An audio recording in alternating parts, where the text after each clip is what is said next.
Hello everyone out there, this is Rob Dunbar from the WPN team here in the UK office, joined by our good friend Avison, watching over us.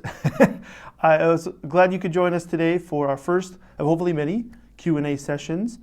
We've reached out to stores across the UK and Ireland to see what questions are out there, what people are wondering from us, what they want to know about events, what they want to know about what our players, details about Premier Play, as well as some miscellaneous questions that we've had about products, materials, things like that. So we'll be tackling all of those today. So thanks for joining us. So the first thing we're going to tackle today is questions regarding events. There's a lot of questions about what an event is. So the first thing we want to go over is just the basics of what we consider to be an event, what we would like you to consider to be an event as well. So to us, an event is any play between two players or more in your store. As part of being in the WPN, anything that happens in the store can be reported and should be reported as official play. So players testing new decks, players coming in to have a demo, players that just are playing on their lunch break. Anything is part of your community, and those players should be recognized for coming in and being loyal to the store. So one question we get a lot about, and the next question we'll tackle today is, why should I report this kind of play, this casual play between a couple of players here and there, running a demo, or they're just coming in to play a game of Magic? And we know that it's a new way for you to connect with your community. Tournament play is easy to report. A lot of times, Wizards Event Reporter is required for the reporting and the running of those events. So it makes it really easy to connect that with the reporting process, because using Event Reporter allows you to pair the rounds, etc., and report those results. Now for the casual play, to us it's an opportunity that's being missed right now to connect that experience with the players in your store that aren't in your tournaments. For us, we see that as those people are also in the store, they're also playing in your events, they're also part of that community. So why are only the players that are playing in the tournament receiving that attention from you, receiving the interaction with you and the engagement from you, to learn their names, to take down their DCI numbers? All these are things that you could and should be doing for your casual players as well. The next question that we get a lot about, that we hear a lot about, is what is Friday Night Magic? We've made a concerted effort in the last few months to expand Friday Night Magic beyond strictly a tournament that happens on a Friday. That's a very ubiquitous, common mindset, is to think about Friday Night Magic as the tournament that I go to play at my local store. For us, we want Friday Night Magic to be more widespread, to be a festival type of atmosphere where any play that happens on a Friday is considered Friday Night Magic. To us, that even extends to if you have scheduled Friday Night Magic for the week, any event that you host and report for that day, we will consider Friday Night Magic. So there will be, even events after the scheduling window has taken place. If you want to report something on those days, please do so and consider those people to be part of your FNM. We think that those Friday Night Magic promos are a valuable resource for you to show how you value and what you value in your communities. To us, if, say from a player's perspective, if I see that a store only runs tournaments for Friday Night Magic, that means that they only want tournament players to come into their store on Fridays, or maybe even any given day. If they only give out Friday Night Magic promo cards to players that win the events or that place well in those events, then you only are showing that you value players who win and players who are successful at the game. So think of ways and new types of ways to incentivize your players and reward players for the kind of values and the behavior and the conduct that you want to see from your community. And I think you'll see a really great response from them in return. Another very interesting question that arose during our calls recently has been about how Commander fits into your other sanctioned events. There's been some confusion about whether or not it is eligible to be run both as a sanctioned event and if it's able to be run for Friday Night Magic. Both these questions are a resounding yes. They are both eligible. Commander is an event that we want to promote and we want to help support. So there's nothing specific as a program to support it, but it can be run as a sanctioned event in Wizards Event Reporter by using the casual multiplayer options. And same goes for Friday Night Magic. You can be run as a casual event during your Friday Night Magic. Any of your games of Commander can be run as an FNM. And I encourage you to help support those players if that's a community that you really want to develop by using some of your promotional cards to hand out to either the winners of the events or players that are doing something that you like, doing something crazy. I know Commander's big, splashy, so maybe somebody who has the craziest play of the day, or someone who builds a really fun, creative deck that really has everybody at the table excited.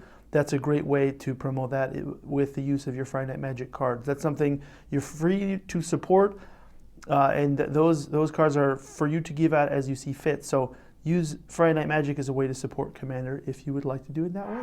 Excellent. Another question we've been getting a lot is, or that may be on your mind, is maybe out there in the community, is what's happening in the UK. So there's been a lot of information out there, a lot of conversations going on regarding the future of Magic, what's happening with our team, and the kind of actions that we're taking. There's a recent article that we posted regarding this and things Europe-wide that was posted by Dan that we'll link, Dan Barrett, the community manager here in the UK. We'll link that in the comments below, but we also wanted to just take the time to discuss it and say that we love this game and we love the business and the Magic in all the gaming industry, and we want to make sure that it's healthy and thriving and it's growing as much as possible. And those are the kinds of conversations that we're having with stores. Sometimes that means they're fairly difficult because we're going to be challenging people to do more, to improve and to offer the game and to improve all of their activities across all of their games to make it themselves healthier and to keep them growing and to future-proof themselves going ahead. We've been receiving this question a bit often lately. It is about, do I have to have play space in my store to join the WPN? We do want to say that event space is important, the play space is important, so that a new store, for example, that's joining the WPN, or any store that's in the WPN, will have stores coming in because of that fact. We'll be directing them to your doorstep to learn about Magic, to play for the first time. So for us, it's very important that they be able to get that experience, that they be able to learn the game, have a safe, clean place to demo, and a good experience when they make that first impression with you. Now, for your larger events, tournaments, more ambitious type of events where you need that kind of square footage, feel free to connect with another exterior venue and then contact us to get the approval to run your sanctioned events there, which is very important. Those places, those play spaces would need to be open to the public, all ages, accessible, clean and safe, etc., and easy to find, and within a reasonable travel distance of the store. So if you have any questions specifically about that, get in contact with us. We got a lot of questions about Wizards Event Reporter, obviously. We deal with any of the troubleshooting issues along those lines, and as well as improvement and change requests and things like that. So one thing that comes up very often is, what direction is Wizards Event Reporter going to take because it currently being PC only? And so we know that there's a lot of requests for it to go to mobile, to have access on tablets, access web-based, or even just for Mac OS. At this time, there's nothing to announce regarding those changes, but we know that it's a big deal, and we know that it's definitely something that's on our developers' mind, and we know that that's something they want to work forward for in the future. But if you have any of those requests, we want to be involved with that conversation as much as we can. So if you have specific questions and concerns that really impact you in reality with your events and the ability to run them smoothly and cleanly, send them to us so we can get those in the hands of our developers if they're going to be able to make those improvements for future versions or future updates to the current version right now. One question that's interesting that's coming up this week, since Eternal Masters will be releasing, has been, do I have to draft with Eternal Masters product? It's not required. Eternal Masters was designed to be drafted, and it's something that we very strongly encourage just because it's a way to spread out this very conservatively printed product over your community to reward their loyalty and get it in the hands of more people. But it is a regular booster product, and it's something that you can sell as you see fit. So there's no requirement specifically for it to be drafted. An interesting question we get often as well regarding events is, can they be restricted on entry based on various factors? So things like age, things like skill level or gender, etc. There's certain restrictions on events that are sanctioned tournaments, competitive events. These types of things cannot be restricted by those criteria. However, it is something that we think can be good for the community, and it does promote that event diversity. So it's something that if you're thinking of running an event strictly based off of age or strictly based off of skill level, you want to kind of diversify the community and get more people involved, just to open it up, to lower that barrier of entry for some who might be intimidated by events where there might be really talented players or many much older players, that kind of thing. Consider just offering that on the side as well, because you know that the players are there that are currently playing and are being involved in your events, but offer something casually or offer additional events for those players you think that might be intimidated, and try to identify what that intimidation is caused by, and give them an activity, give them an environment where those factors can be limited, such as divisions of events, right? Where you say these are certain divisions of events where we have people who are new to the game. We want them to be able to try out the game, and that's not necessarily going to appeal to your more experienced veteran players. So it gives them that time to shine, and the new players to learn and develop their skills. So we've been asked, and it's come up quite a bit here recently, about what is Wizards of the Coast stance on alcohol in events and at venues. So for us, the primary thing with locations and event venues is they must be open to all ages. So there should not be an age restriction on the location of your event, thereby restricting the entry into that event. And then secondly, the terms and conditions for the WPN are pretty open and clear about that the distribution, consumption, or sale of drugs and alcohol at an event is not permitted. So just make sure that at the event that alcohol is not available and is not being distributed. So from the player side of things, we get some questions as well, just and from stores and from players alike. These are topics that are specifically in regards to your players. So one that comes up very often is, what do my players get from these reported events? What are they incentivized to do, and why are they coming in and playing, or why is reporting important? So for us, the players earn a couple of things. They earn Planeswalker points. They're eligible to receive the promotions that coincide with certain specific events. So Friday Night Magic events, pre-releases, game days, all of those, the participation in those events and being reported in those events makes them eligible for those types of things. And secondly, it gives you a way to create a connection with them, engage with something that's larger. So as they come in and they get more involved with the game, getting involved with those tournaments and being reported in those events and learning about the Planeswalker points, learning about the achievements they can earn from participation in events is huge. And it also gives you an opportunity to reach out and connect with people who are new to the community, because key to reporting an event and scheduling an event and enrolling someone in an event is asking what their name is, asking what their DCI number is, letting them know that what this event is about and what your community is about. So if a player comes in and they play with their friends in the store, they're doing that because they like coming to the store.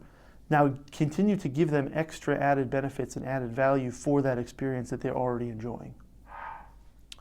Another topic that's come up recently has been about what is a new player. So we talk a lot about new players and wanting to engage with new players in the Wizards Play Network, and stores often are confused about what that terminology means. So to us, a new player literally means someone who's playing their first DCI sanctioned event. That could be a casual event, it could be a competitive event, it could be Friday Night Magic, a pre-release, what have you, but they're playing in an event using their DCI number for the first time. The DCI number could either be one that they receive from you, from a physical DCI card, or they signed up online on the website and they play in an event for the first time using that new number. The store that they play in with that number for the first time gets the credit as being a new player for that store. Another group of questions that have come up recently is in regards to clubs. And in the UK, we know that gaming clubs are integral, a huge part of the gaming tradition, and we love them. But in the end, we want to make sure that the gaming club and its associated WPN store that might be sponsoring it or that they're working with directly are well connected, that the communication is open, and everybody is well connected and knows what's going on. So we're going to continue to make that an option for people. So if you have questions about connecting with a club, or you are a club looking to connect with a store, vice versa, let us know and we'll talk about it. We've also received some questions regarding Premier Play events. Some of the things that are in the Wizards Play Network lead into more higher level play toward the Pro Tour. So one of the questions we received is, can we ban or restrict intentional draws in our events? For these specific types of events, such as ranked events or competitive rules enforcement level events, these intentional draws are part of the system. They cannot be banned or restricted as part of that event. They have to be allowed by players in order for the smooth running of the event and be consistent with the rules for Magic tournaments.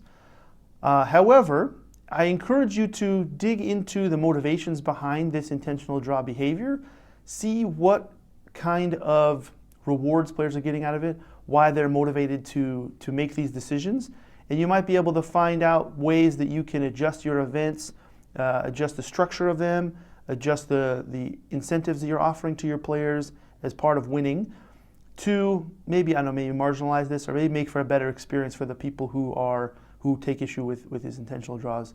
Also, keep in mind that if you're looking to do something unsanctioned or something casual, that you can make adjustments to those rules that best fit your community too.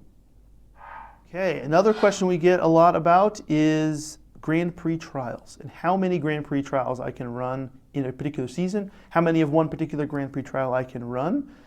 So to clarify, you can run one Grand Prix trial a month, each month, and you can run as many within the eligible window for any given Grand Prix trial. So for example, Grand Prix trials for London could be run once a month for the 3 months that scheduling is open. So you can run as many as you want, and if you need to make any changes to them, if new events open up and you want to replace one of your Grand Prix trials for any given month with a different new season, give us a call or cancel the event that you have scheduled already and then reschedule a replacement in the new season you like instead. And again, any questions, let us know. We've also received questions regarding finding judges for your events for Grand Prix trials and preliminary Pro Tour qualifiers. We've got some great resources that I'll include below as well, some links to our Judge Center where you can search for judges in your nearby area. And there will also be options to contact the regional coordinator. So David Layford Smith is the regional coordinator for us here. And if you'd like, I'll include the Judge Wiki page where you can reach out, fill in the form to reach out to him to find a judge near you. Hopefully he can put you in touch with someone for running your events for Grand Prix trials and preliminary Pro Tour qualifiers. As well, if you have any questions specifically about how the judge program works, how to find a judge, how to facilitate testing for the judge program, let us know and reach out to us as well. We get questions regarding products, specific things about new releases or about materials that we provide. So one we get is about the art and the media assets that we provide on our website. So if you haven't already looked, I'll provide a link down below about where to find them. But we do offer specific pieces of art, specific kind of pre-formatted flyers and Facebook banners, etc., for each set for your marketing and for your advertising. So these pieces of art are specifically for those purposes, for marketing your events, advertising, putting up banners on your web page or your Facebook page or any other social media, so that you can use the big splashy art that we make. And then you can also use these to print large posters, things like that you want to put up in the windows. There's some high-res images that will be like, for example, Avison here, something big and splashy like that you could print out and put up in the window. The one key importance, it goes over all these terms and conditions on the website as well, but one key thing is that they're not to be used to produce products that you're going to sell that kind of thing, though that's strictly off limits. Another question we get regarding the kind of products and materials is point of sale items. So things that are produced strictly for the marketing that are shipped to you. So we get this question very often, and we're looking at it and working with our trade marketing teams to come up with things that might be more set agnostic, things that could work over a more longer period of time, as opposed to what we currently do. But in the meantime, while engaging with those plans, we'll continue to send out things like Avicen and other standees that are event specific and set specific, and those will arrive along with your event materials so that you can help promote those events and the products associated with them.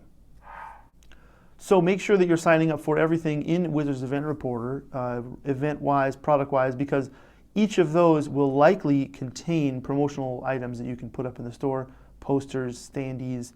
They'll include flyers, pre-printed materials for you to use to promote those products. One thing we get questions on as well is what is our stance on the reserve list and our reprint policies. This has come up recently with Eternal Masters. And I can tell you that just as it states on our website, that we're committed to that reserve list and committed to the promises we've made to our players and our collectors of the game, that those cards will not be reprinted or reprinted in a game functionally identical way. So if you want more details about that, I'll put up the link as well to the reserve list and the details of that policy. We've also been receiving questions regarding availability of product and about your options for authorized distributors in the UK. So we do have a variety of authorized distributors throughout Europe that you are also eligible to order from as well. So I encourage you, if your current distribution partner and the person that you're currently ordering from is not filling your needs, to reach out and diversify that portfolio to see if there's other distributors around Europe that could help you find what you need. I'll include a link to the distributor page that will show off which authorized distributors are available to you that carry Magic, and they can be selected for allocations of things like the pre-release or from the vault, or recently Eternal Masters. So keep an eye out for that. We're not currently looking to add additional UK-based distributors at this time, but it is something that we're often asked about, and it's something that I think we should talk about a little bit. So if something did come up, we'd be looking into it, but at the moment it's not something we're actively pursuing. But again, if anything changes, we will make those posts and announcements on that authorized distributor page. So thank you so much for joining us for this Q&A session. I'm hoping that this has answered some of your questions if they have come up, or even answer some questions you didn't know that you had. And if you do think of anything else, please include them in the comments below. We'll reach out to you as well. Please include your name and the name of your store if possible. And if you have any questions that you'd like to relay directly to us, please contact us at WPN@hasbro.co.uk. Thank you very much. See you soon.